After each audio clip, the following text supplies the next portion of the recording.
Um, okay, here we are. This is our first full session. Thank you all for coming back. This session is called the Transatlantic Slave Trade and the Regional Trade. So we're going to start with the story of the slaving business, of the trade. Our panelists are going to be John Harris, Marial Iglesias, and Manuel Barcia, and then David Wheat. There will be 3 talks, one of them co-authored. And we're going to start with John Harris, and I will introduce all of the speakers up front, and then we'll go in the order of the program, which is John Harris first, then Marial and Manuel, and then David Wheat. And the same process as before, it seemed to work. Please submit questions, comments to the Q&A. If you put them in the chat, we may put them over in Q&A. And again, we welcome your input. I didn't get to every question that was posed in the first keynote session, but some duplicated as well. And again, I want to say thank you to David Lefevre for that stunning collection of photographs. It made me want to go to Cuba as soon as possible. My older brother's been to Cuba many times. He's a scholar, James Blight, of the Cuban Missile Crisis, but I've never had the chance to go. So at some point, I hope so. Anyway, all right, let's get going here. John Harris is originally from Northern Ireland, where I think we met at Queen's. He earned his BA and his MA at Queen's University in Belfast. Did his PhD over here at Johns Hopkins. He is currently assistant professor of history and department chair for his sins at Erskine College. I know about that, John. I've taught at 2 small liberal arts colleges in my career, and I was made chair at one place the first year I was there, and the other place the second year. It just happens, doesn't it? Anyway, his new book just published, I think just out, right? This month, maybe? Yep. From Yale Press is The Last Slave Ships, New York and the End of the Middle Passage. And I believe John's talk is rooted in that new book. You can get that book right now from Yale Press and lots of other places. I can't wait to read it.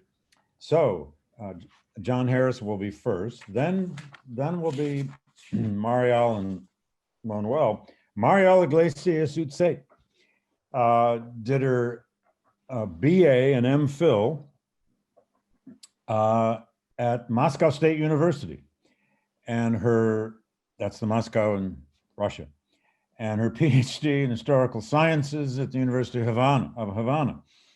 Her research fields are culture and race in Cuba, transatlantic slave trade, slavery in Cuba, diasporic studies, and the like.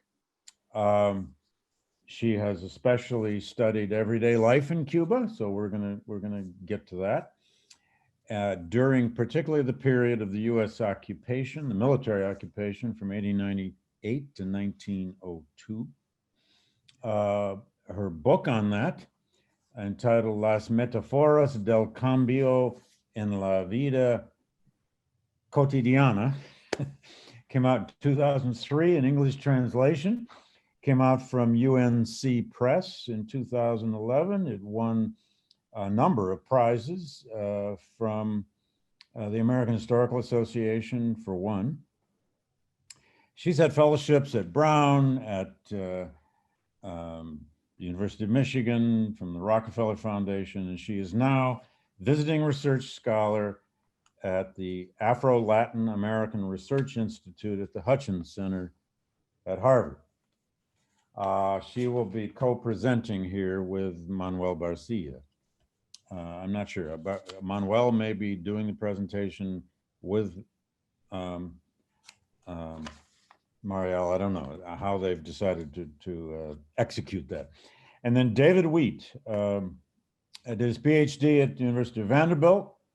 He is associate professor of History at Michigan State University. I have to say my alma mater, BA and MA, go Sparty.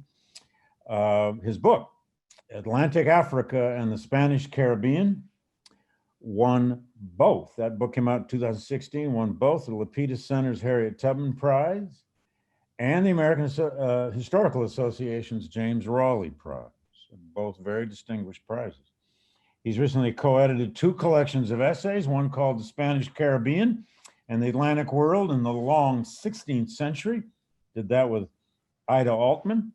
And the other collection is From the Galleons to the Highlands, Slave Trade Routes in the Spanish Americas. He did that with Alex Borucki and David Eltis. He's at work now on other projects, especially one on a woman of African descent who owned her own slave ship in the very early years of the slave trade in the 1590s. So that's our amazing panel. And I'm going to let John Harris take it away. John, welcome and thank you. Well, thank you very much. And thank you to everyone who's put this whole program together. I'm much indebted and delighted to be a part of it. I'm going to pick up really where Ada left off in the middle of the 19th century. You know, one of the distinctions of Cuban history, unfortunately, is the longevity of its slave trade, stretching from the early 1500s all the way to the 1850s and the 1860s. And that's what I want to look at, is the 1850s and 1860s, that sort of closing period of the slave trade. And the question I'm going to try to answer is, what did Cuban slave traders do to try to sustain that traffic? The crucial context is abolition. It's the growing, strong, strengthening winds of abolition in the Atlantic world. Ada mentioned Spain abolished the trade in 1820. But there are a whole slew of other countries who do the same thing. We did allude to the British and the Americans, 1807, 1808. But we see the Portuguese, the Brazilians, the French and others banning the trade. Haiti, of course, just never permitted the trade to exist upon independence. So really by the 1836, you have every part of the Atlantic world that had been involved in the slave trade in a major way had called it as illegal. Some African polities, nations have done the same thing as well by signing treaties with the British. So there's a real strengthening anti-slavery movement. And on top of all that, of course, you have enslaved people who always resisted their enslavement and continued to do so on slave ships and elsewhere. So what did Cuban slave traders do to try to defy this international assault upon the slave trade? I'm going to suggest 3 main tactics that they used in the 1850s and the 1860s. And the first one is they developed new networks or new international partners. 1850 is a really crucial year in the history of the slave trade. I'd say it's a really crucial year in the history of the Atlantic world, actually. That's the year when the slave trade to Brazil is finally suppressed.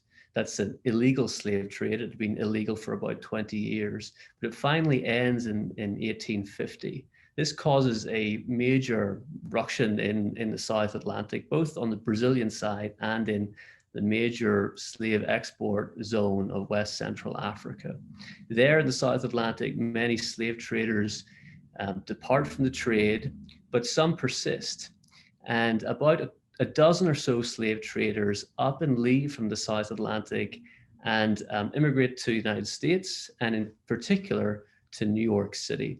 They developed New York City as a major hub in the slave trade in the 1850s and 1860s. The plan for them and this group, mostly Brazilians, Portuguese, some Africans, they're known as the Portuguese Company. The Portuguese Company in New York, their plan is to develop or get involved in the slave trade to Cuba, which is now the only major sort of slave disembarkation zone in the Americas. They go to New York They're seeking ships, and New York's a great place for good, fast ships, which you need for an illegal slave trading operation, and also the protection of the American flag. I'll not get into the significance of that, but we certainly can talk about it in the Q&A. But they end up in New York very strategically. But what the Cubans are doing is they're developing connections with the Portuguese company in New York, and through New York, also West Central Africa, where some of those Portuguese have hailed from. So we see in the records in the 1850s and 1860s, Cuban slave traders traveling to New York quite a bit, and they're going to arrange voyages, check out slave ships, possible purchases. And you see the New York Portuguese also traveling to Cuba, in particular Havana, also Matanzas, to arrange voyages as well. So what you really see then in the 1850s and the 1860s is the development of a triangle, an international triangle, and a pretty new one, in fact. And it runs between New York, all other US ports, but particularly New York, West Central Africa, and Cuba. So this is what I call, and what I know Leo Marquez also called, the final triangle. You know, we think of the slave trade, perhaps, I mean, erroneously in some ways, as a triangular trade. This was a genuine triangle that really develops only in the 1850s and lasts until in the 1860s. I'm going to try to pull up an image from my book here, which will hopefully show this to you.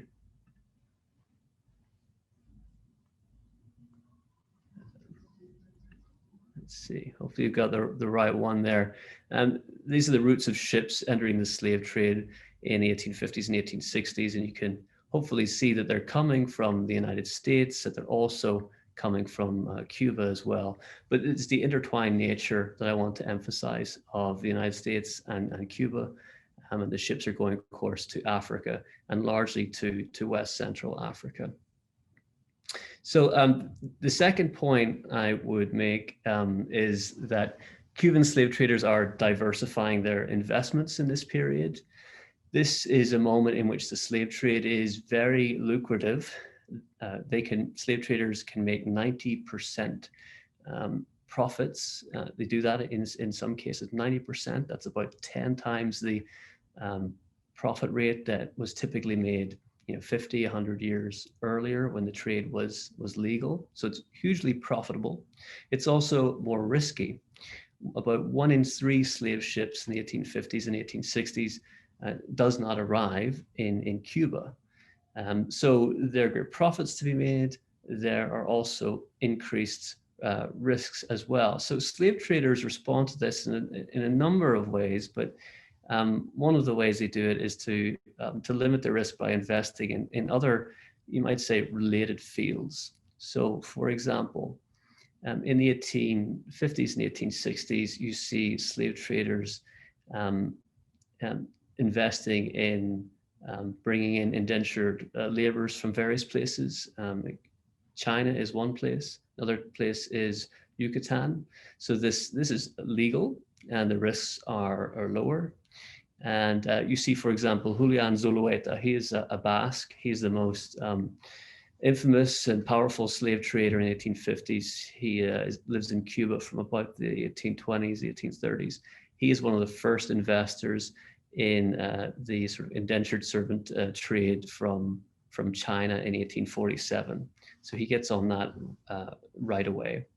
Of course, slave traders in Cuba are also deeply embedded in the sugar economy. They are enslavers in Cuba themselves, planters, enslavers in Cuba. Zulueta enslaves hundreds of people on the island. And of course, they're producing sugar, and he's deeply involved in that international market as well. So other forms of investment. Some also get into railroads. So there are many kinds of ways they diversify their investments that are lower risk. And the final point I want to make is about slave traders drawing on and shoring up their political connections. And this is both in Cuba, but also back in Spain and the Iberian Peninsula. Many of these slave traders are powerful figures in their own right. Zulueta, for example, later becomes mayor of Havana, and later he is titled back in the land of his birth in Spain. So these are powerful figures.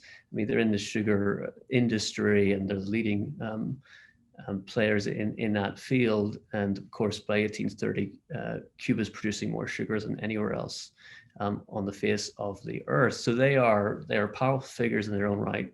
They're also, many of them are connected through family or kinship ties to officials that Spain appoints in Cuba, captain general or governor, for example, or lieutenant governors. They're often family connections. And then if those don't work, they typically use bribes. Bribes are a major cost, actually, of slave traders when they invest in voyages. Bribes paid to all kinds of people, as Ada had already laid out for us. But the Cuban slave traders are also drawing on ties with the Iberian Peninsula. They have, many of them were actually born there. They have the support of people in the Basque Country, also Catalonia, and they have friends in the Cortes as well. So just one quick example of this. There is one captain general or governor in Cuba in the 1850s, Pezuela, and he is more opposed to the slave trade than most of these governors are. Most of them very willing to be bribed and to enrich themselves that way. They're sympathetic to the planters, enslavers. Pezuela was not so much that way. And so the slave traders in Cuba launched a kind of attack on him through the back door by writing back to Spain, and they eventually get him recalled, and somebody else is appointed in his place who is more sympathetic to the slave traders. So those are the three strategies, the main strategies that Cuban slave traders are employing. You might ask, well, were they successful in their endeavors? And to a large extent and very sadly, they were. Ada mentioned this figure earlier. About 164,000 captives, men, women, and children, are brought by slave traders to the island of Cuba in the 1850s and the 1860s. Some captives do go other places, some to Brazil. Two sort of infamous cases go to the American South, but the overwhelming number who survive the Middle Passage arrive on the island of Cuba. In fact, this is a sort of chilling statistic. In 1859, more captives arrive on the island of Cuba than in any other year in Cuban history, with the exception of 1817.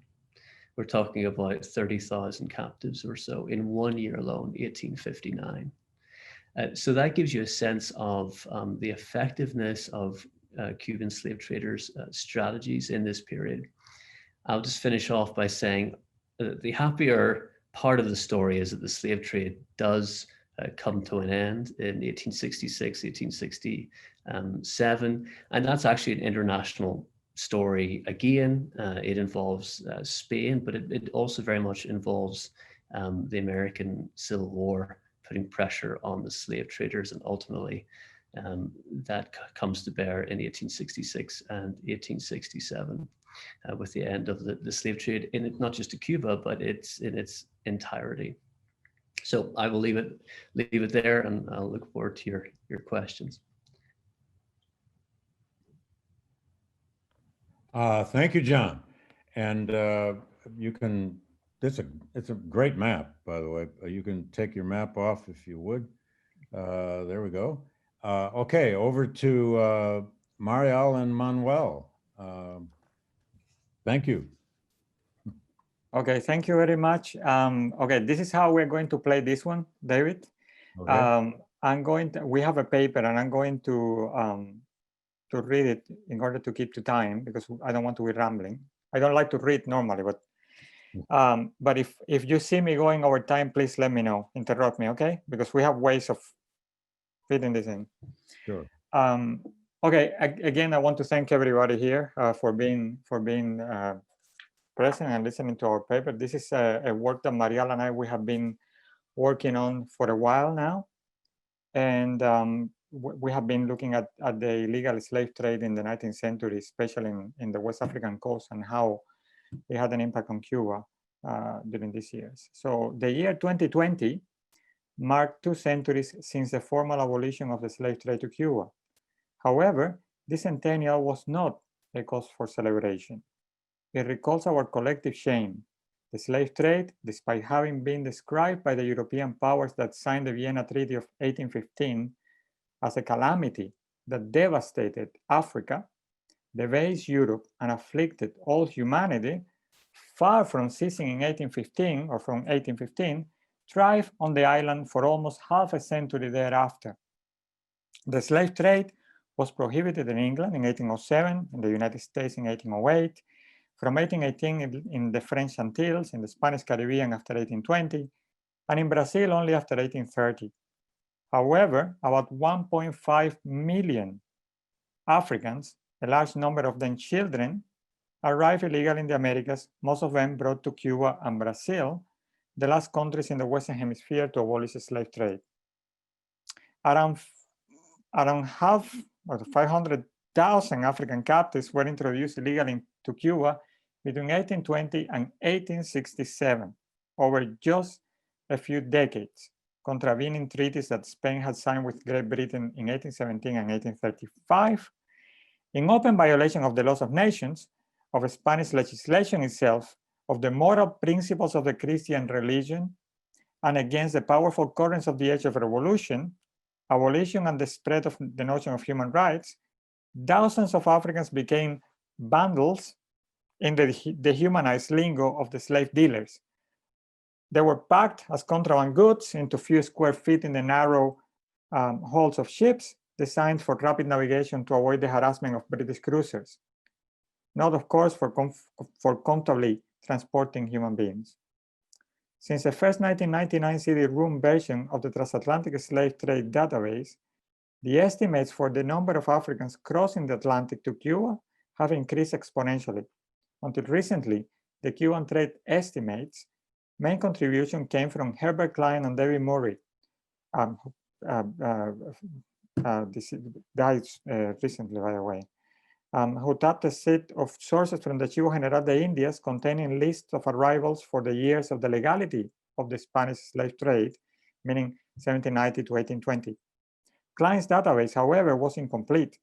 It lacked information on ports of departure, owners, and other Cuban disembarkation ports such as Santiago de Cuba and Matanzas. New research on Cuba has filled the gaps in quantitative and qualitative terms.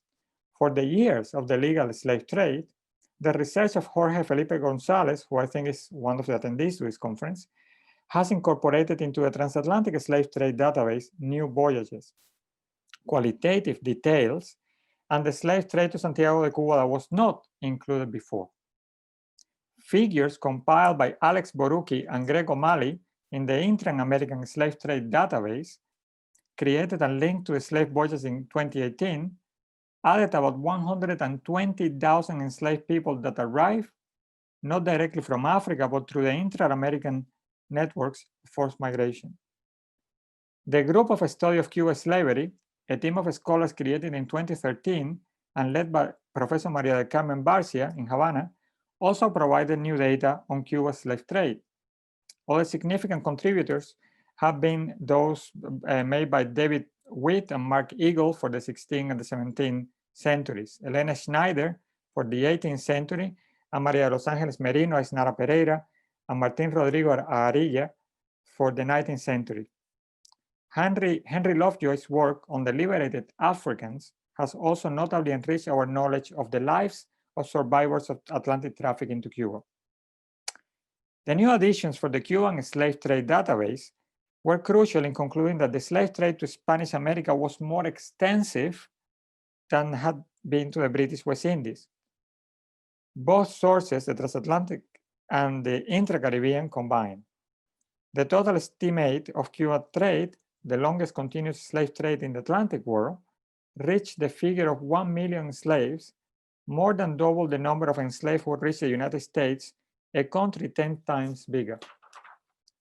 Because of such large proportion of illegal slave trade traffic occurred so recently, after the second decade of the 19th century, the surviving documentation is huge. The British had a vast transatlantic network of officials reporting to the Foreign Office, located at various points in West Africa, the Caribbean, and Europe, and the Admiralty reported systematically to the Royal Navy's activities patrolling the Atlantic. It generated a trove of information with thousands and thousands of pages of correspondence, reports, and surveys. Many of them are accessible online through the Parliamentary Papers database, or as it is the case with a series of Foreign Office 84 documents at the National Archives website, the National Archives in Kew Gardens in Britain. The complacency and complicity of the Spanish colonial government let the illegal traffic prosper for decades. However, the British consuls in Havana systematically denounced it, forcing the Spanish bureaucracy in Havana and Madrid to investigate the cases, so there is also substantial thread of paperwork in the Spanish and Cuban archives. The digitization of the Spanish sources has begun to. This summer, PARES, the Portal de Archivos Españoles, the open access database for the digitized records of the various collections within the National Archives, made accessible the series Expediente General de la Esclavitud, with hundreds of pages of online covering the years of the illegal slave trade. A Cuban team headed by Carmen Barcia digitized thousands of pages of documents about the slave trade from the Archivo Nacional de Cuba a few years ago. Eventually, it will be available to researchers too. Despite all those available sources and its enormous importance for Cuban economic, political, and demographic and cultural history, the slave trade, especially the illegal slave trade, remained a minor field in the history of the island. Almost 570,000 Africans departed from different entrepots in West Central and East Africa for Cuba after 1820. In about 1,300 expeditions. According to slave voyages, the average tonnage of the vessel was around 190 tons. Still, that figure, just an average calculation, hides the fact that the illegal trade to Cuba involved all types of vessels, from improvised trips on felucas of just a few tons hired by small grocery shops owners in Regla or Santiago de Cuba, to floats of brand new fast sailing Baltimore clippers, and even steamships owned by large-scale traffickers with investments in Paris, London, or New York stock exchanges. For example, the Nokdaki, owned by Julian Zulueta, who John was just mentioning before, was a steamer of 700 tons that made 2 trips in 1862, one of them transporting 1,500 captives from the Bight of Benin. 20%, this means 300 victims, died before arriving in Cuba. At the other end of the spectrum, the Jesus Maria, a small Canary Island coaster that used to carry potatoes and onions, transported 278 Africans tightly packed in a ship of only 45 tons. No massive trade in human beings is possible without high rates of coercion, violence, and death, but the illegal trafficking to Cuba, due to the total absence of official regulation, the improvised and highly criminal nature of the activity, and the obstacles related to the British persecution, boasts one of the highest mortality rates in the history of the transatlantic slave trade. Almost 18% of the victims died at some point after embarkation, never reaching Cuban shores. Only the other illegal slave trade of the 19th century, the one from Africa to Brazil after 1830, has a higher mortality rate, this being 19.6%. So out of approximately 570,000 Africans that departed Africa for Cuba in slave ships between 1821 and 1867, only 494,000 arrived, which means that about 80,000 human beings did not survive the Atlantic crossing. It should be borne in mind that the estimate of slave voyages does not consider deaths that occur in Africa during the time when the slaves were being captured and put on the ships. As David Eltis has asserted, the conditions under which the African captives were forced to make the journey from the point of enslavement to the coastal entrepots probably worsened in the age of the illegal slave trade. The victims often spent lengthy periods awaiting embarkation as the slavers waited for the British cruisers to leave the area. Food supplies could run short, and the overcrowding in the slave pens favored the transmission of infectious diseases. The slave voyage's mortality estimate does not take into consideration either the extraordinarily high death toll of what in Cuba we call the second Middle Passage, when captives exhausted by the many cities of the Atlantic crossing were forced to march for days through inhospitable terrain to avoid confiscation by authorities, further exacerbating the suffering and mortality of the victims. The research of Marial del Carmen Barcia offers a glimpse into the horrors of that second Middle Passage. In 1866, a ship of 400 tons disembarked around 600 Africans in the Guanacabibes Peninsula, a remote and unpopulated area in the western extreme of the island. When the Neptuno, a Spanish Navy ship sent by the authorities in Havana, arrived to the area, the officers found that the slave ship had been burned, the crew had fled, the local accomplices had disappeared, and several hundred of captives had been left to their fate. Hundreds of them already perished of starvation. The Spanish soldiers, guided by some surviving Africans that they met wandering at the coast, found inland a series of burned barracoons and dozens of dead bodies scattered around. Many corpses were already mummified, others were half eaten by vultures. According to the testimony of one of the witnesses, at the foot of a tree they found the corpse of a small child, about 10 years old, with his legs drawn up, lying on his side, entirely mummified. The surgeon of the expedition wrote a report stating that the Africans, including the boy, had died of hunger. The survivors, 278 people, were sent to Havana to be emancipated. They were made apprentices, a condition often worse than slavery. More than half of them, 57%, were children in the age between 8 and 15 years old. You would think that this horrible episode involving so many children is an isolated case. However, reverting back to the numbers, we found that according to estimates of slave voyages, the illegal slave trade to Cuba had again been only surpassed by the illicit traffic to Brazil, one of the highest numbers for children involved in the transatlantic trade. 38.5% of the 500,000 Africans forced to cross Atlantic to work as slaves in Cuba were young boys and girls, most of them probably in the early teens. Many of them often kidnapped by strangers, victims of war, or pawned by family back home, obviously cross Atlantic unaccompanied by family or older related adults. The proportion of children in the trade before the 18th century was relatively low, but during the late phase of the illegal slave trade, the desire of the slavers to achieve the quickest turnaround time possible in the coast of West Africa to avoid British persecution probably explained the willingness to seek out very young people, not just adults in their prime age as it used to be the case before.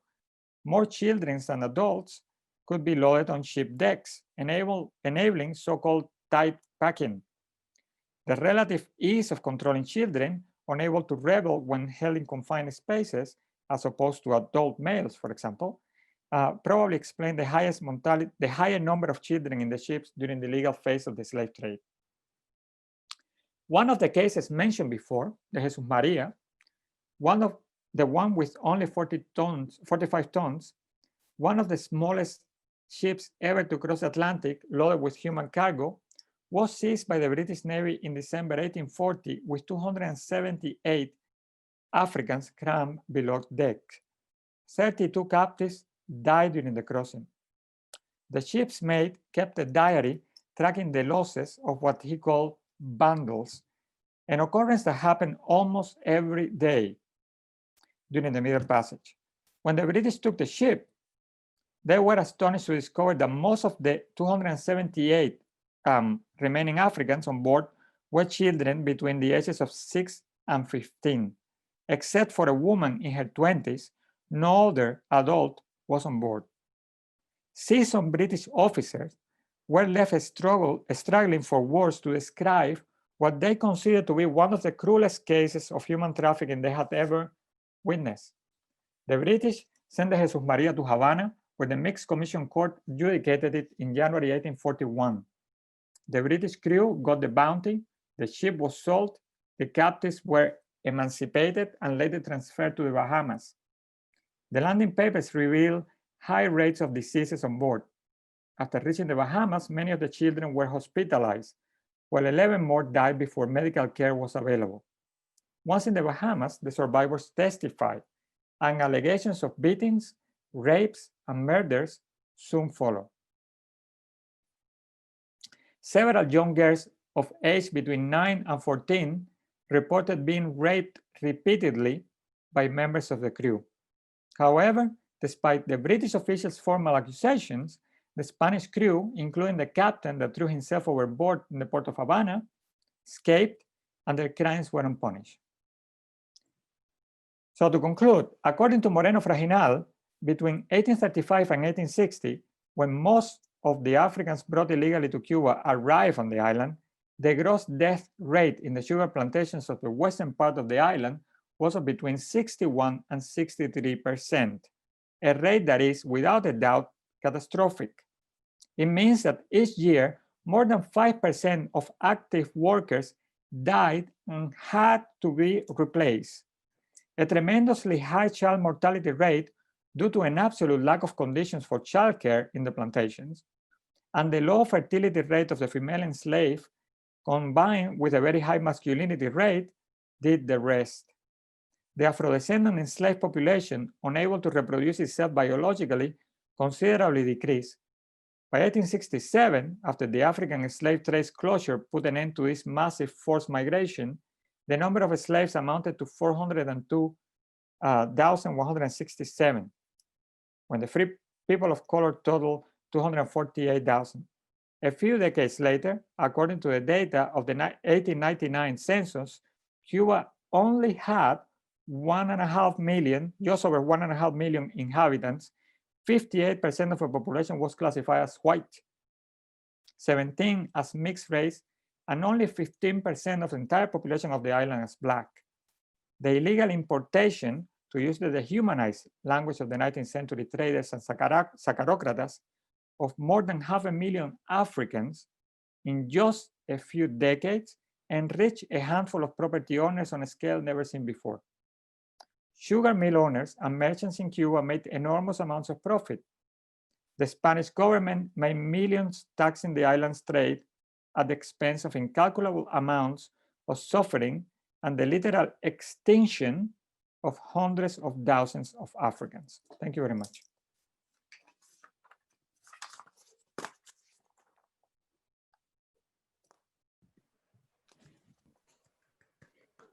Thank you so much, Manuel, for that, well, sobering, haunting story.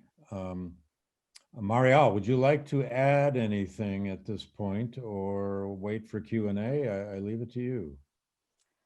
Well, I would like first to thank the organizers and to say hello to a lot of people that I met like 30 years ago. I was looking at the, participants, and I met Rebecca. I believe that it was early 80s, I guess. I met Ada when she was doing research at the National Archive for her PhD. So I'm happy to be here with all those old friends. I have to say that I was not a scholar of the slave trade. My subject was less depressive. I was a scholar of the everyday life in Cuba during the American occupation. But I don't know how I ended being involved with that project. It started in 2011, I guess, in Havana. We discovered at the archive, working with Jorge Felipe, in that time he was my student, a collection of documents. And then it was a surprise to us. Before we were talking, somebody asked about how they teach slavery in Cuba.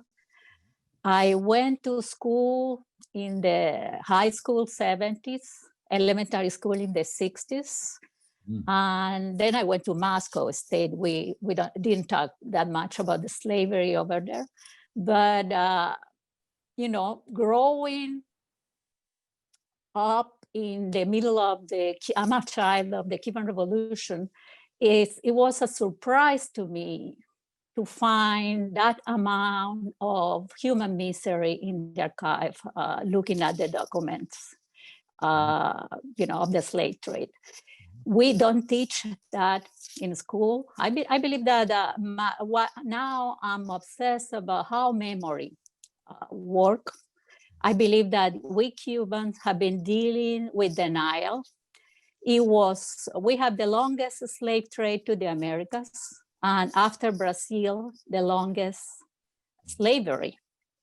And still we believe that we have a racial paradise, that nothing happened over there. We completely forgot. I believe we know very well that you deal with amnesia, you know, when the trauma is too severe. And I believe that that's what happened. When you look at this, I'm completely outside of my field. When we put together this presentation, you know, it's mostly about numbers. I'm usually good doing micro history, but I felt that it was necessary to put this big picture, you know, together, because we have been talking for probably the last 20 years about you know, how great was the access to the law, emancipation, you know, through coartación, manumission, with all this richness of details about, you know, slave claiming for freedom and getting freedom papers. But we need to put next to that this grim picture of thousands and thousands of people just disappearing from the records because they were illegally introduced in Cuba. Even the owners didn't have papers, property papers, and most of them didn't have any access to the law, in my opinion. So I believe that both things happen in Cuba, you know, mostly urban slave that actually had access to the syndico, the chance to, you know, get coartación, and also thousands of people living in sugar plantations in, you know, places that were what I call total institutions, jails. 70% of the slaves were male. And we need to put the two pictures together. I believe that history, you know, after 20, 30 years of cultural history to base on micro history, I believe that it's time to go back to the big picture of the, you know, the cliometrics of the slave trade help to put things in perspective. Wow. Well, thank you for doing that. And I can't help thinking here, this has always been, ever since I've been in this field, this has always been not so much a divide as it is, you know, different methodologies. The economics of the slave trade is kind of where the field started, you know, half a century ago.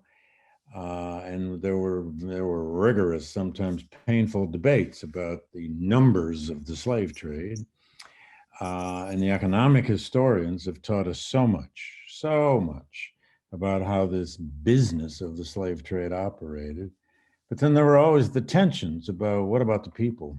You know, what about the sheer slaughter of so many thousands, millions of people in this largest forced trafficking really in human history. And sometimes, you know, you feel like, and I'm the first to honor all the great economic historians who've studied this, and we wouldn't have the slave trade database, the great database that we all rely on without the work of the David Eltises and the David Richardsons, the economic historians of the slave trade. But there are times, as you just said, Marial, when we need a poet or two to come along and help us into that story. We need a novelist here and there that might help us find a way into this story. The great American poet, Robert Hayden, among his many historical poems, did that poem called Middle Passage. And I always recommend that to students. I have them read it. I recommend it to everybody here if you haven't read it before. Journey through death to life upon these shores was one of his lines. The slave trade is a system of death as well as transformation of people into the Americas. And Nathan Huggins, the great Harvard historian, once called this the cruel filter. You know, the slave trade was a filter of humanity. Some got through, many did not. Well, to both of you, thank you for putting that paper together. And Manuel, thank you for reading it. We will come back, I'm sure, to many of these issues.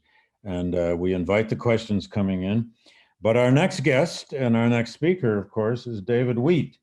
And David is going to tell us a story about a Wolof aristocrat in Havana and a slave trader's dying wish of 1599. Now there's a topic for you. Marial, Manuel, thank you. And David Wheat, over to you.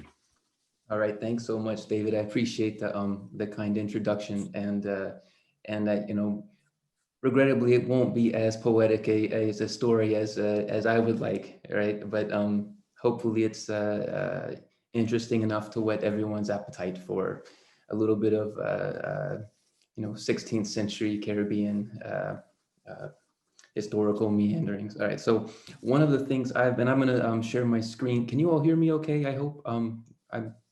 I can hardly see anybody except Marial right now. Marial, am I coming through? We hear you well, don't worry. Yeah. I think we hear you fine, David. Go right ahead. Very cool. All right. So lately I've been working on this pretty interesting to me and bizarre cast of characters in the late 16th century who move around in between the Canary Islands, the Cape Verde Islands, the Upper Guinea coast, and many of them show up in the Caribbean, particularly in Cartagena de Indias and what's today Colombia, but also a lot of them show up in Havana also. People who work on the 16th and early 17th century, with a few notable exceptions, don't and work on slavery and African diaspora tend not to focus as much on Havana because it wasn't sort of a major center for this transatlantic slave trade like Cartagena or Santiago de Cabo Verde earlier on, or Luanda, right? But all of these slave traffickers and their retinues and their associates, their retinues and their revenues, actually, a lot of them end up passing through Havana, and sometimes they end up spending a considerable amount of time there. So there's there are some really neat stories to excavate. So I hope that hopefully this will end up being one of them.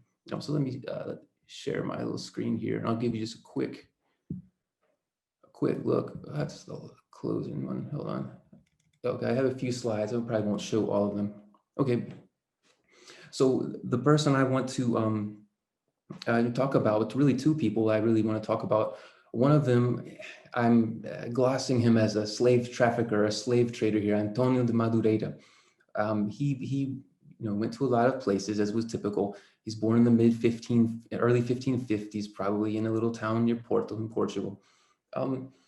Yeah, I think he spent a lot of time in Seville, a lot of time in Cartagena de Indias, and a lot of time on the Upper Guinea coast. I have evidence of several different voyages, but the main ones that I want to focus on today are these two. One which took him from the Canary Islands, from Tenerife in the Canary Islands, down to the Upper Guinea coast, probably in the area, sort of the Bran territory, close to Bissau, possibly near Cacheu, but basically in what's today Guinea-Bissau, in that area. And then he went from there in the early 1590s. He went from there toward Cartagena de Indias. He is in a really pretty spectacular shipwreck off the coast of what's today, I want to say, Eastern Colombia or possibly around the border with what's today Venezuela. Mark Eagle actually has some fantastic research notes on this, so I'm not going to go into too much detail there, but thanks to Mark's research, there's some really interesting stories about the people who were on board this slave ship when it wrecked, when it crashed. What happens is another we're still 1592 here, another slave ship coming from the Upper Guinea coast allegedly takes this slave trader, Antonio de Madureira, takes him on board his ship, along with several other passengers who were, including free women of African descent, one of whom had been owned by an African descended woman in Lisbon. So there's some interesting passengers here. This group of people is interesting, in addition to a lot of enslaved people from Upper Guinea who are on this ship. So what happens is the survivors get on a second slave ship, which I have represented as a little, as I said, it's kind of a story. They get on, which I have represented with this little yellow line, and they end up in Cartagena de Indias. I think he spent several years there. Antonio de Madureira spent several years there. And then at the very end of the 1590s, in late 1599, he has a lot of gold, he's become quite wealthy. And he gets on a separate ship on one of these galleons that's going from Cartagena to Havana, back to the Iberian Peninsula. And he dies on the way. He suddenly has sort of a seizure, or it might have been a heart attack, but he just suddenly stops talking, and he freezes up right in the middle of writing a codicil to his last will and testament. So it's really dramatic. This particular scene is really dramatic. They throw his body overboard near Cabo San Anton. He's buried at sea. But the enslaved people that travel with him, along with a lot of bars of gold that he was carrying, end up going to Havana, and then from there onwards to different places. So the reason I was interested in this guy is because he's one of these relatively small group of people within the cast of characters I'm looking at, who there's hundreds, if not thousands, of pages of information about him and his associates in West Africa and in the Caribbean. And so, starting with Agarachico and what's today La Laguna, right, in Tenerife, in the Canary Islands, we have some information about him. Enriqueta Vilar has mentioned this one particular guy as one of several Portuguese traders who used the Canary Islands as a stopover point. I think that's misrepresenting his activities and movements. I don't think he was just Portuguese. I think he spent quite a bit of time in many other places. Many of his contacts were based in Upper Guinea coast, for example, or in the Caribbean. We skip over that. So here I have some evidence that he bought a ship while in Tenerife. And I've mentioned this before in other venues very briefly. He purchased this ship that was co-owned with the factor for the slave trade in the Rio Grande on the Upper Guinea coast. The Portuguese royal factor for the slave trade was part owner of a ship that he bought just kind of as a favor to a friend in Tenerife. So this is the same Antonio Madureira who was already on a different slaving voyage that was going to end up crashing and taking him to Cartagena indirectly. When he's writing, before he dies on this voyage in between Cartagena and Havana, Antonio de Madureira writes a will before leaving Cartagena de Indias. He names a lot of people who in Cartagena who are major players in the transatlantic slave trade there in the 1590s. But one of the things that was very interesting to me is that he mentions debts that he owes to specific people and debts that specific people owe to him. And as a person who spent a long time on the Upper Guinea coast trafficking enslaved Africans, he mentioned several people who owed him slaves, as he says, right? And he named some specific people, including Africans who owed him enslaved people. A guy named Larego, a guy named Cupane on the Bijago Islands. And you can have my little map down here at the bottom of the screen. The Bijago Islands, he was owed 2 more enslaved Africans, the king of Bissau, right, which is a brand state. The king of Bissau allegedly owed him an enslaved African, right? So this is the point. Part of the major point here is that Antonio de Moderator is going to these different places. He's in contact with political leaders and merchants who were not at all necessarily European, right, in these different places. And he's integrated into these economic and I would argue also social communities and networks in different parts of the Upper Guinea coast.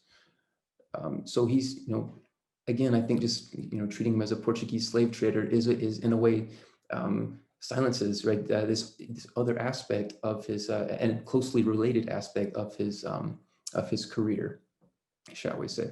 So the most important document, the fragment of a document, and this is taken from this extensive set of testimonies and legal documents that's today in the Archive of the Indies in Seville. In this codicil that he was writing right before he dies on this ship sailing from Cartagena to Havana, Moderator, and I have the document here, he ordered, in my very rough, hurriedly scribbled translation, he orders that, and I'm quoting here, a black slave named Anton Jolofo, who at present is in his power, basically the guy who's also on this same ship. He orders that he be transported back to Guinea, back to his land, and there be turned over to his relatives for a ransom price that would be determined by these other Iberians who were the executors of Moderator's will. Attentive to the fact that he is an important black man, negro principal, as it has here in the text. I don't know if you can see my cursor here. He's an important black man, and I desire for him to be treated well. If on arriving in Guinea, the aforementioned black man gives a fair price for his ransom, he should remain there free. And he says, and this is his dying wish, his last wish. And I don't think he intended it for it to be his actual last wish, but this basically was. I mean, there's not a whole lot left in this codicil to his will right before he dies. And allegedly he was there on the deck of the ship dictating this codicil as he kicked the bucket. So it's as I said, fairly dramatic, and more interestingly, it lets us know this awareness, it gives us an awareness of this person who he claimed as a slave, but who was apparently unimportant guy. And I'm borrowing the phrase African aristocrat from the way that José da Silva Horta has written about it, among other people. And in his article, very interesting article on Transatlantic Africanos, like these children of elites or elites themselves from different Upper Guinean communities who would travel to the Cape Verde Islands right around the same period or slightly later. So the question now that I'm asking myself is, did Anton Jolofo, I mean, I'm positive that he made it to Havana. What evidence do we have for how, what happened to Anton Jolofo, as he's called, right? This important, ostensibly Wolof man, who was supposed to be taken back to Senegambia and ransomed back to his family. How much time did he spend in Havana? Did he come into contact with people there? What kind of story, right, can we reconstruct about this individual while he was there in Havana? So I've been looking around some different sources, and I don't think he spent a lot of time there. My hunch so far is that he went from Havana on to Seville on a different ship. I know that the gold certainly arrived in Seville. So the question is, what can we learn about Anton Jolofo during the period he was in Havana, or later, even when he was in Seville? One of the leads that I've had, that I've been able to come across, thanks to the work of other historians like Marcos Arriaga Mesa, for example, is that we have references to Antonio de Madureira in places like Havana during earlier periods. We have references to him in Cartagena. We have references to him, in Seville and in the Canaries.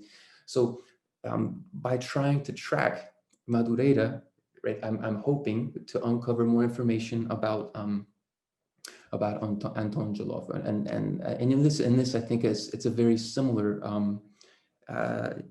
it's very similar to what what a lot of other people who were attending and participating in this conference have been doing for a different period. We have thousands and thousands of records about slave traders and slave ships, right? So how do we use those sources to kind of work through them or around them to get at these, to get at these other stories that are not necessarily completely separate, but these, how do we articulate these stories of Africans and diasporic Africans that were caught up in this whole system one way or another? So let's see. So I have a lot of text here. I'm just going to skip over. I basically already mentioned most of that. So I think this is my last slide here. So one way that I've been trying, and I see I'm about at 12 minutes anyway, so I'll just finish up with this slide, and if this is okay, and just this one last little point. So what I've been trying to do is figure out how Anton Joloffe, and I don't have a better name for him yet, how he came into the power of Antonio de Madureira. How did this important Wolof person, how did he become an enslaved guy who ends up crossing the Atlantic on a slave ship? We don't know if he was treated specially or if he was treated just like everybody else who was captive on that voyage. But he ends up, one of the last enslaved people that Antonio de Madureira still kept in his power when he was aiming to go to Havana and back to Iberia. How did this happen? So I've been trying to, Lyndon Newson's wonderful article, Africans and Luso-Africans, drawing on Peruvian sources, gives us a really good, useful model for thinking about how Iberian and Luso-African merchants would, maybe based in a place like Cachao or, in the Cape Verde Islands, and would, moving outward from there, would visit some of these different rivers on the coast. So there's a lot. I still am speculating, very much about how this might have happened. One other angle that I think is useful, and going back to the José da Silva Horta's point, is that's very dangerous if Anton Joloffe managed to go back to Senegambia, back to his land and his family, his people. It was a very dangerous time to go back there and to claim to be royalty or aristocracy or an important person, because there had been a lot of political transformation in that region during the second half of the 16th century. So there are examples of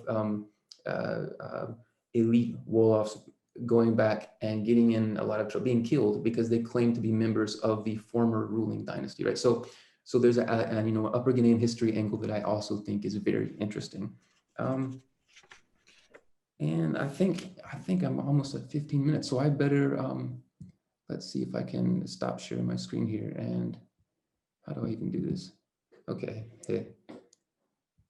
okay. So I'll just leave off right there and say that I look forward to any further any questions, and I'm happy to talk on and on and on about this some more. But it's a very interesting kind of dramatic story that Havana is a key part of, right? So I'll stop. On to whoever's next. David.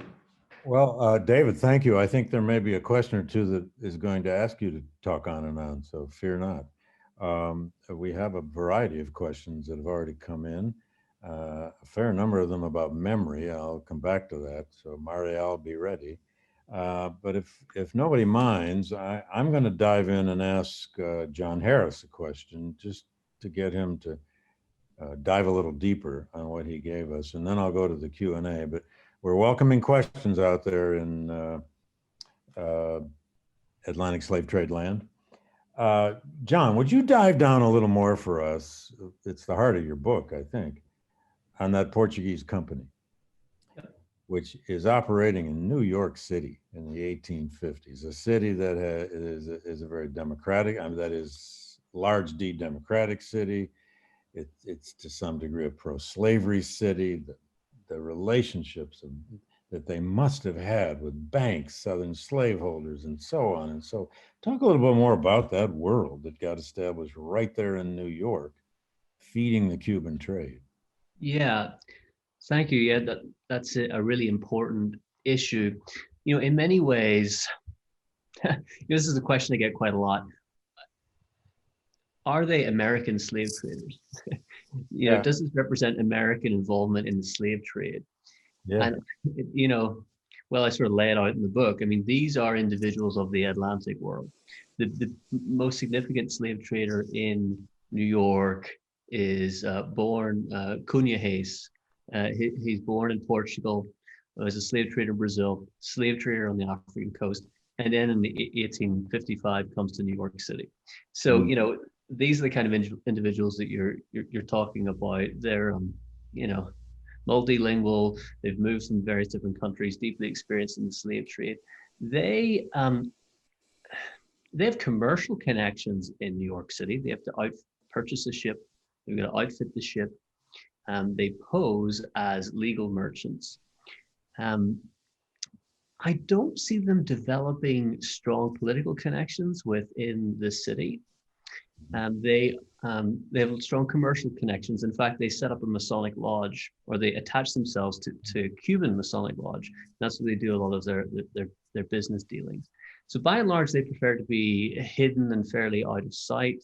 They don't develop strong political ties.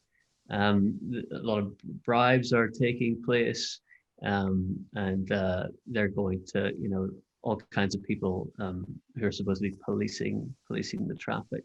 So those are the major players. But then if you sort of move out, you see, you know, ship captains, sailors, you know, people who are supplying the ships. So it's a whole sort of world that supports them. And then there's the national political context, which I can certainly talk about if you like. The major argument of the book is that for a long time, the Democratic Party is, of course, pursuing Cuba, annexing Cuba. And one of the key arguments they make is that, look, we've got to annex Cuba because Spain is allowing this evil slave trade to continue to its shores, and only by annexing Cuba can we stop that. They make that argument in the late 1840s, and then that continues in the 1850s when the slave trade is occurring right from American shores. So there's a sort of incentive to ignore this traffic, and they do until things really come to a head in the late 1850s. And, you know, Abraham Lincoln certainly wants to talk about it, and eventually he is responsible in many ways for knocking it on the head. Yeah, well, well put. We may come back to that. Who knows? A question from Oscar de la Torre, a former fellow here at the center and many other things. Hello, Oscar. Welcome, welcome. To all the panelists, he says, studying the illegal slave trade, Oscar says, is always a challenge. What are some of the strategies you use, direct and indirect, to get at the illegal trade in archives? Is there something special about that challenge because it was an illegal trade? Manuel, your talk said the documentation is huge. David Wheat, you said the documentation can be huge. Well, you're not dealing with the illegal trade. You're dealing with the first century of the legal trade. But anyway, Oscar wants to know, how do you get at the illegal trade in the archives? I'm going to say a couple of things, and then I let it run so that Marial or John can answer the question. I don't want to take a lot of time. As I said, or we said in our paper, there is a lot of information, but it's also, because this is an illegal business, there is a lot of stuff that is not out there and it's not clear.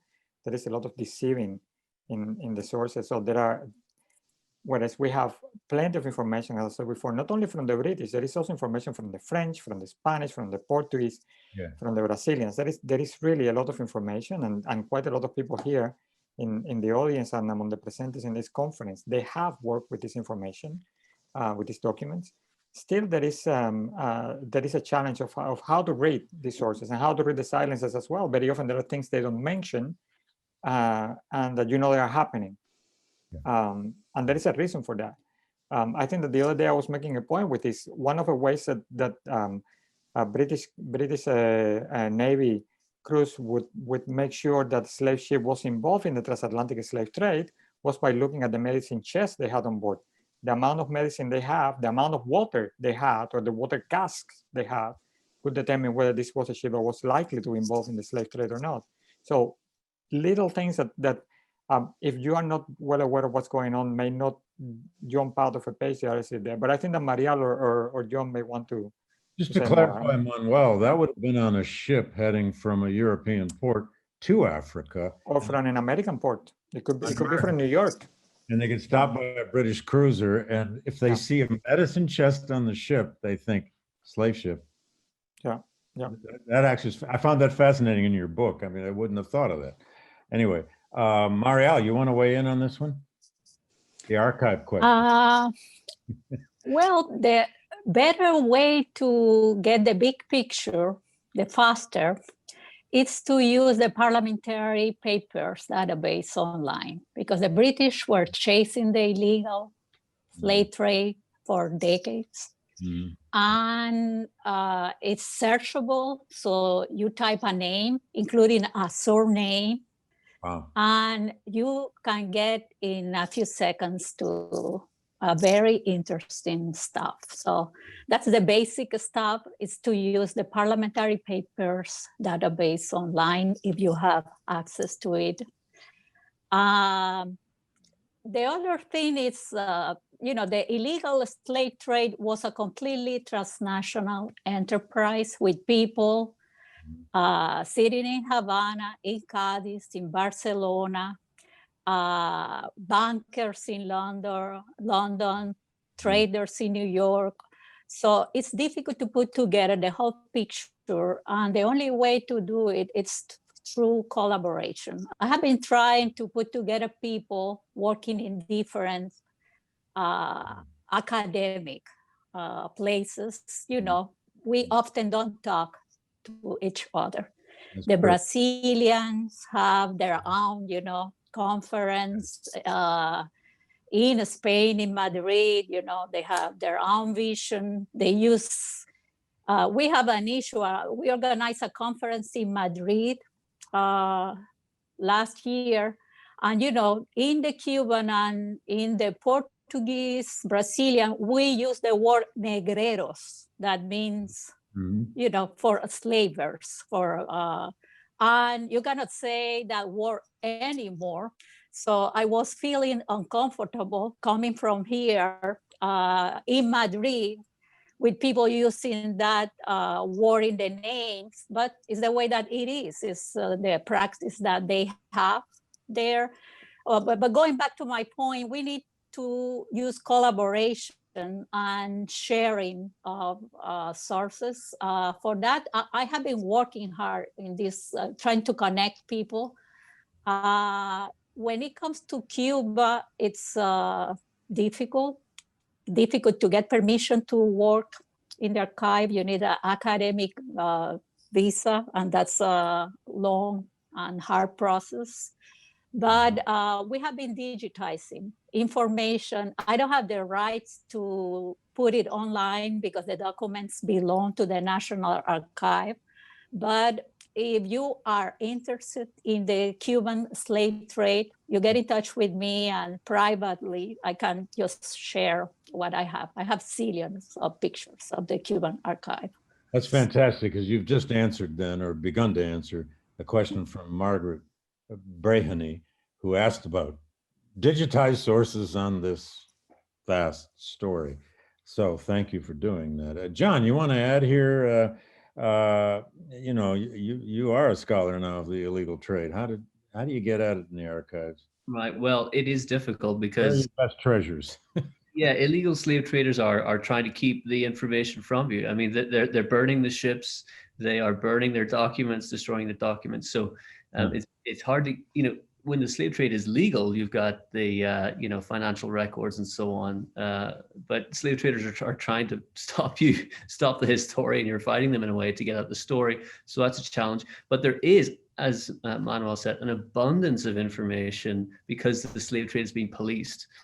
And, you know, you got to be prepared to travel, to go to these different archives. But, you know, a great source remains those British papers. Although I'll even say with those, the parliamentary papers, that is a fantastic place. Mariel's absolutely right to go there. But you would want to go secondarily to that FO84 series that Manuel mentioned, because the British don't publish publicly their most secret information about the slave trade, because they have a network of spies who inform on the illegal slave trade privately to British consuls all over the Atlantic world. And that makes it into the British FO84 records. And that's where I got most of my information from, frankly. So a lot of it's not published even in the parliamentary papers, although that's the best place to start. That's great. Thank you. I got a lot more to get to here, but there are a number of questions, and Marial will start with you, but David, Manuel, John, all weigh in here if you'd like. Marial, there's a question from Maria Campos Poems, who first of all says your earlier statement was a brave statement by a Cuban. How do you see a remedy to this question of how Cubans teach their history or don't? How do you see a remedy of getting Cubans to face their past, for that matter, anyone else? How do you see a beginning for that? Well, I don't have an answer for that. Actually, all right. All of those yeah. who spend half our lives studying memory don't always have the answer either. Yeah, I actually have been hesitating because people forget for good reasons. You know, trauma, severe trauma, it's something, you know, it can be a burden, a big burden for the creation of a nation, for, you know, building communities. So I guess that in our case, Cuba and Brazil, we had this horrible, long history of the slave trade late in the 19th century against all the currents, you know, the human rights movement, the abolition. And we ended with this racial democracy paradise that, in my opinion, it's a fantasy based on denial. Denial of those horrible facts, thousands of children involved in the slave trade, the highest rates of mortality of the whole, you know, history of the slave trade. So in my case, I believe, you know, memory is selective. I keep wondering, Cuba, we don't have a slave testimony. Only one testimony, Manzano, and it was actually published through Domingo de Monte. Domingo de Monte is the Cuban abolitionist, but people keep forgetting that he was married to Rosa Aldama, and Aldama was probably the owner that had more slaves in Cuba. By the time that Manzano, Domingo de Monte, was publishing the testimony, his father-in-law had 2,000 slaves trapped in sugar plantations. So he was an abolitionist of a very particular type, I should say. So only one testimony out of 1 million of people that ended in slavery, you know, from Africa. We have a second very late testimony, you know, Miguel Barnett, El Cimarrón, and that's it. That's it. No voices, no memory. So I'm wondering if the Afro-descendants in Cuba also decided to erase that painful memory. Memory is selective. You know, people in Cuba still can't sing in Yoruba. but nobody remembers anything about the misery of the Middle Passage. So I feel, you know, I don't know, I hesitate if us as a historian, if we have the right to bring that awful past back, you know. Yeah. If people decided to forget, what is your right? Especially in my case, you know, I'm actually descending from slave owners, okay? So are some scholars of slavery in the United States. Yeah, you know, if Good, you really have good. been living in Cuba for a long time and you are classified as a white, if Yeah. you look a little forward, you will find the slave owner. By the way, talking about the slave owners, this trove of documents that the Spanish archive, the Archivo Histórico Nacional, just digitized, include a list of the slave, a nominal list of the slave owners in 1867. Yeah. Municipality by municipality with names. So it will be perfect for a reparation case. I can't share it with everybody because I never saw that before. All the owners named in a long list in 1867. Anyway, I don't have an answer for the memory question. That's okay. That's okay. I mean, this is a huge question all over the globe. And, you know, there was another question here from Gail Billingsley, but it was asking, she's actually saying, or he, I don't know, because Cubans have never had anything resembling a truth and reconciliation effort, as Americans really haven't either, then they haven't therefore been forced to face this past. Whereas there are places in the world, let's take Germany, for example, that the world sort of forced Germany to face its past. So sometimes it depends on all kinds of power dimensions and where and by whom pressure is put on cultures to face their past. But you're right, you put your finger on something, Marial. It's difficult sometimes for the descendants of victims to have to be responsible for facing that history. I mean, we've all had perhaps students in our lives who say, enough already, I don't want to hear about slavery. I don't hear that as much anymore as I think I used to. David Wheat, would you want to pick up that question a bit? Because here you were telling this extraordinary story out of the late 16th century about real people. Is part of the answer to how we face the memory issue just in the power of stories? Sure. I mean, you know, it's worth thinking out loud about because that's what you got here. You got a heck of a story. Well, I mean, sure, but at the same time, I mean, I agree, but that it's definitely worth thinking about using stories to try to get at some of those issues. But at the same time,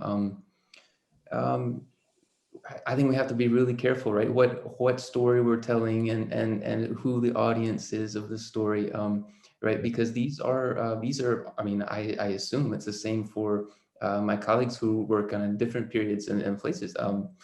There's different groups of people that are interested in these stories for valid reasons. And some, we might not agree with all of them all of the time, right? Or I might not agree with all of them, but you know, there's so if I can I sneakily segue to one of the questions I saw in the Please, I'm glad you guys are reading them too, because there's a lot to read. Well, I just saw one that, you know, that resonated with me, if I can use that phrase, by Maria Campos Pons about, and to quote her the words, or to rephrase her question, what about the in the transatlantic slave trade, what about the complicity of Africans, of people in Africa, in the enslaving of African elites, right? So I hope she doesn't mind. I'm just sort of paraphrasing it there. So that's a very loaded question, right? From the United States. Talk about a memory problem. That's a memory problem in West Africa. Exactly right. all So, over the place. so Africanists would answer that, say, well, you've got to look at the political context on the ground. You've got to look at war and witchcraft and debt. And, you know, I would also add, you know, you have to look at all sorts of international conflicts and predatory sorts of, I don't know, maybe I'd like to focus on sort of more positive things, because it's not very often possible in this line of right, in this line of research.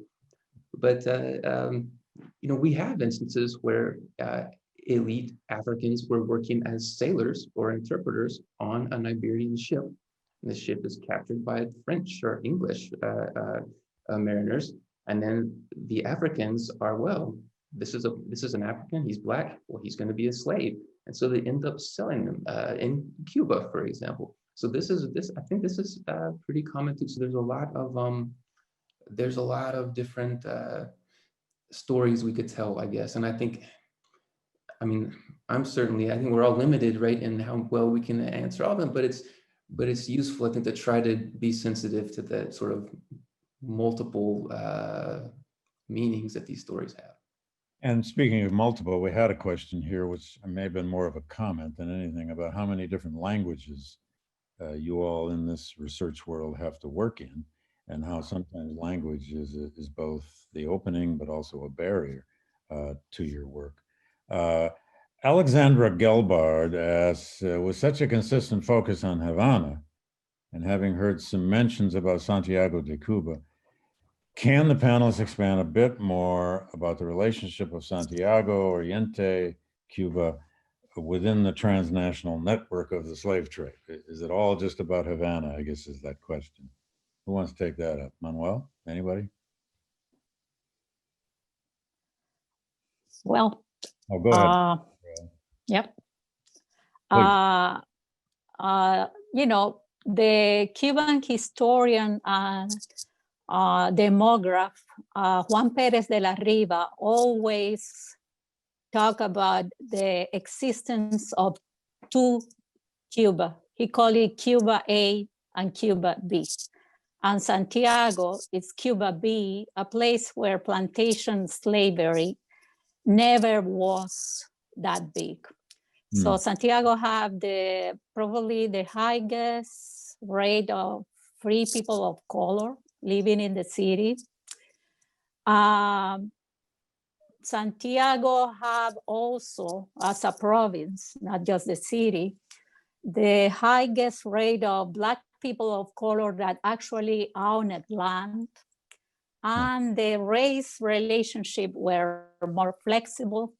The slave trade to Santiago, it's still a big question. You know, even the numbers in Slave Voyage database are not complete, because it was a lot of contraband trade, even before the illegal years in the 18th century, basically through Jamaica.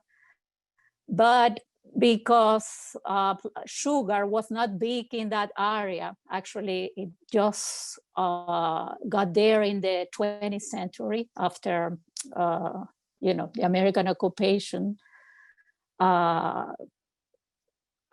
It's a completely different picture than in Havana. So I believe that people have access to freedom to manumission in higher degrees than in the western part of the island when sugar plantations were.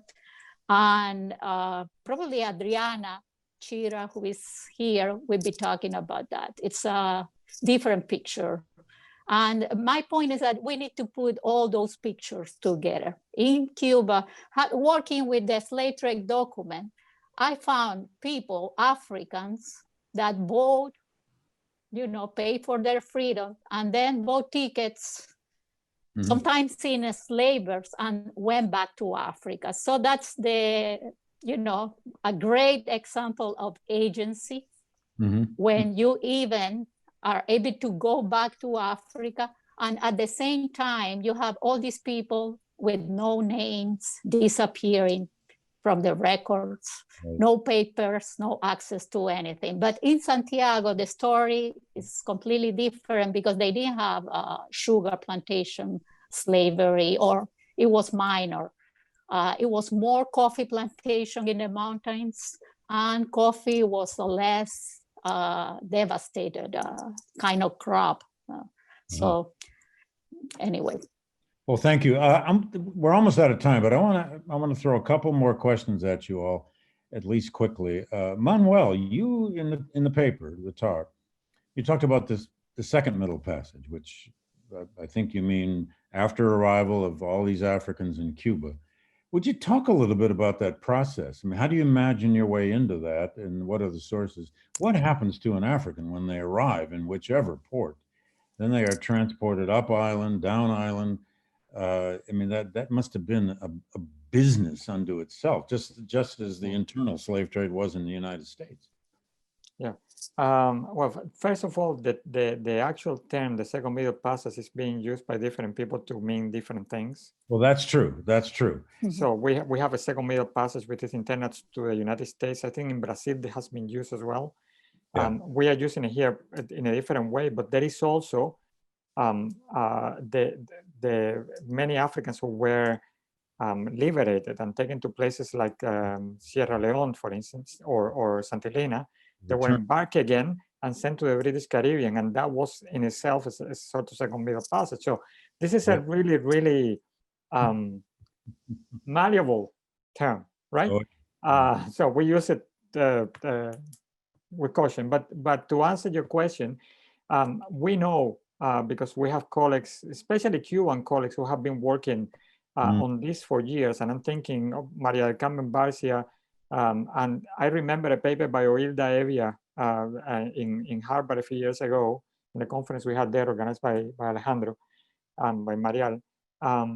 They have been working on these marches, because we usually what we think is like the marches towards the coast in Africa, and how Africans were put in pens or barracoons along the coast, and they were exposed to disease, and they were crammed over there and all that, and before they were embarked. But once they landed on the Americas, in this case in Cuba, still the story was not over. And this is the same in other places. In Bahia, Joao Reis, who is here, he has actually documented how these marches also took place in Bahia during this period. So basically what you get is this kind of situation, and there are quite a few documented cases of terrible marches of many kilometers, groups of Africans being intercepted and taken to police stations, and then freed again, and then taken again, and it's a story of human suffering. It's a story that tells you the lack of surveillance, really, that there was a common in 19th century Cuba, how people would look the other way. In the case of that we mentioned, Marial and I mentioned in this paper, these people are going to be disembarking in the western tip of the island, in a terrible coast, physically speaking. This is basically rock. If you walk there without shoes, you don't last. And they were forced to walk there without shoes. They were dropped in a place where there is nothing. There is no food. There is nothing nearby, and of course they die. But this is not the only case where you get Africans being found along the coast of the island dying of disease or starvation during this period. So it's a process that is going to take place continuously, and to a certain extent, and this is something that I mentioned the other day in my talk, is a result of the implementation of British abolition in practice. So well, it's an unwanted consequence. It's an unwanted consequences. They don't expect this to be the case, but it does happen that the policing of the Atlantic leads to this kind of illegal underground operation that leads to this kind of human suffering. That is not what they want to do, but it's unfortunately something that happens quite a lot. And as your new book points out, it led to even more intensive disease. Yeah, of course, yeah.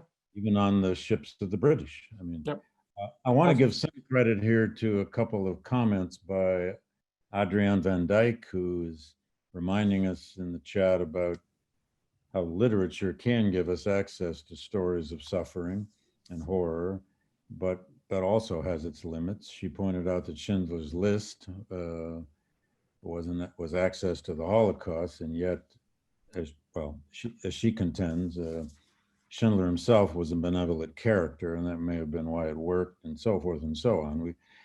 That's another debate unto itself, to say the least. But one last little question here, and it's almost a yes or no answer.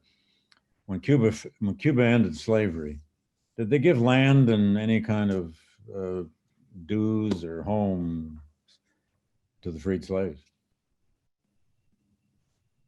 I mean, we may be dealing with this later, but when slavery ended, was anything done for the freed people? Anyone? Marial? Not that I know. Not that I know. Yeah, it's the same with me. I'm actually trying to pass because the legal, Yeah. not my thing. the legal declaration, but not much changed for No, enslaved people. Okay. I believe I have a theory that the 1959 revolution, Yeah. not giving people land because they took land from people's hands and never give it back, the state, the government, but giving the Afro-descendant access to education, healthcare. Yeah. In my opinion, it was a reparation kind of, process trying to erase inequality, using not race as the category, but class, making people equal, everybody. I went to the school, my father was a diplomat in the 60s, and I went to a completely integrated elementary school. My best friend was the daughter of the person cleaning the school, the cleaning lady. And we went to the same schools. I went to the Lenin school, Castro kids were there, and I can tell you that it was integrated with people of any shade of color. And it was a good try. It didn't work. Alejandro probably will tell you later, races in Cuba now, if you ask me, is going crazy. And I believe that it's also related with this suppression of the memory.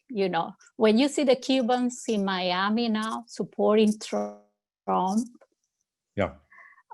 Against Black Lives Matter movement, I saw a lot of posts on Facebook of Cubans criticizing, the accusing Americans to be obsessed about race.